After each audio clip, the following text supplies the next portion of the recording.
So you're looking to make a mid-career switch into counselling in Singapore.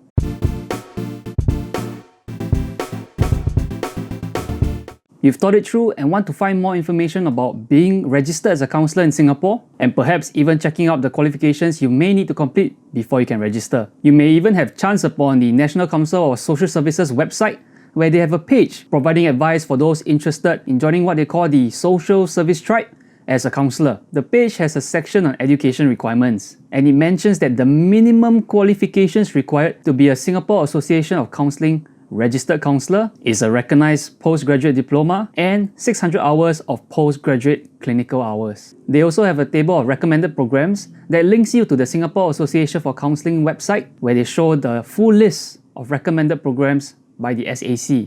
I'll put the link in the description. But what about the Association of Psychotherapists and Counsellors Singapore, or APACS in short?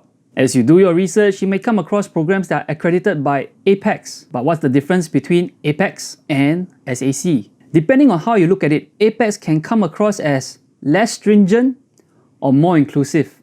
The first way that the APACS can come across as less stringent or more inclusive is in the accreditation of the programs. APACS accredits master's programs down to specialist certificates and diplomas, whereas the SAC only recognizes postgraduate diplomas and master's degrees with a minimum of 100 practicum hours and 10 hours of clinical supervision as part of the program. The second thing that may make APACS look less stringent and more inclusive is that SAC registered counsellors have to complete 600 hours of face-to-face counselling with 60 hours of clinical supervision. Prior to that, graduates of the SAC recognized programs have to register as a provisional clinical member. During this period, they have to commit to spending the next 3 years meeting the registration requirements to become a SAC registered counsellor. On the other hand, APACS has multiple levels, where at level 1, the certified practitioner, you just need to complete 150 hours of supervised practicum, which may make hitting milestones seem more achievable. Level 2 increases the supervised practicum to 300 hours. And at level 3, you need a relevant master's degree with at least 300 hours of supervised practicum. And at level 4, that increases to 500 hours. Before I move on to the last point, please help me out by liking the video if you found value in the content. And if you want more content like this, hit the subscribe button. Now back to the video. Both associations have various membership tiers, and if you look at the APACS website, their eligibility for the student membership is anyone who is at least 16 years old and interested in the fields of counselling, psychotherapy, psychology, or the human services, which they refer to as nursing or psychotherapy. So it's actually really inclusive, and students who have not even started their tertiary education can sign up as a member.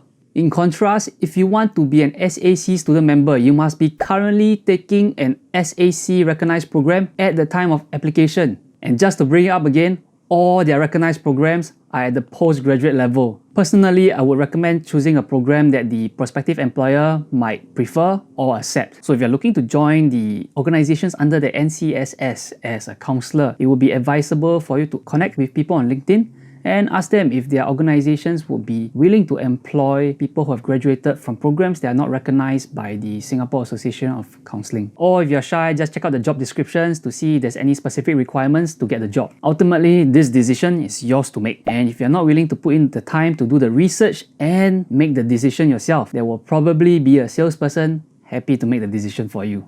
Hey, thanks for taking the time to watch this video. If you found value in this video, please help me out by liking the video. And if you want more content like this, remember to subscribe. If you really want to show your support, you can turn on the notifications as well.